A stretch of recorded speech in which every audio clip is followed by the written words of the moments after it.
2001 में पार्लियामेंट पे अटैक हुआ था, तब और आज का जो माहौल है वो लगभग सेम है, लेकिन परिस्थितियां क्या बदली हैं वो बता देते हैं। और रावलपिंडी पे मैं आऊंगी। तब अल्पमत की सरकार थी अटल बिहारी वाजपेयी की।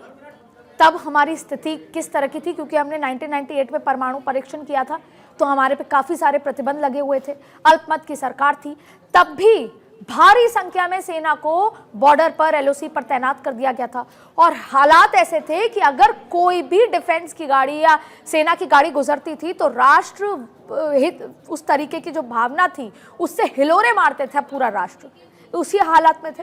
लेकिन भारत वो 25 साल पहले वाला भारत अब नहीं है। पहली चीज, हम अंतर्राष्ट्रीय स्तर पर पूरा बदल चुके हैं। हमारा जो राष्ट्र नेतृत्व है उसका थॉट प्रोसेस इसलिए बदला है क्योंकि ग्लोबली हम बहुत ग्रो कर चुके हैं।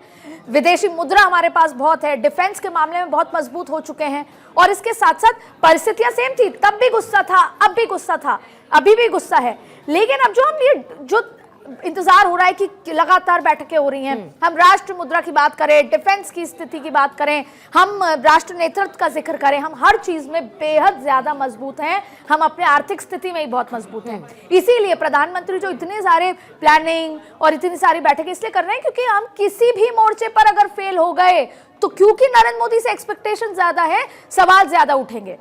हर मोर्चे पर तैयारी है। लेकिन फिर भी मैं कहूंगी कि अभी जैसा भी जिक्र हो रहा था कि जब 370 का एब्रोगेशन हुआ था उसके बाद, देखिए कोई बहुत ज्यादा हालात नहीं बदले हैं। इसलिए अब वो लोग चुप हो गए हैं, आर्मी के डर से चुप हैं। सेंटिमेंट वही है, दबा दिया है। क्यों?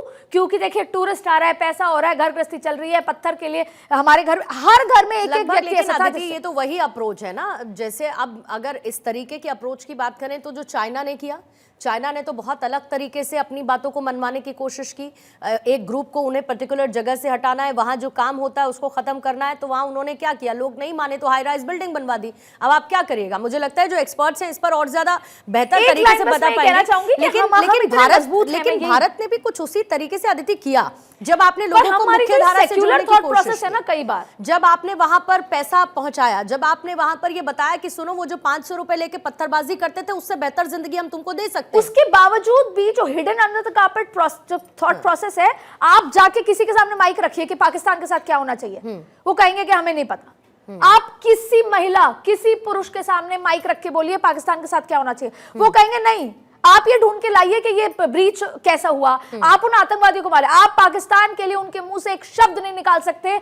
मैं फिर कह रही हूं, मैं 100 घंटे से ज्यादा बिताकर आई हूं, वहां पर कोई एलीट क्लास कश्मीरी है वो भी नहीं मानेगा, और कोई बहुत जो पढ़ा लिखा नहीं है, जो रोज के 500 रुपए भी नहीं कमा पा रहा, वो भी पाकिस्तान के खिलाफ कुछ नहीं कहेगा।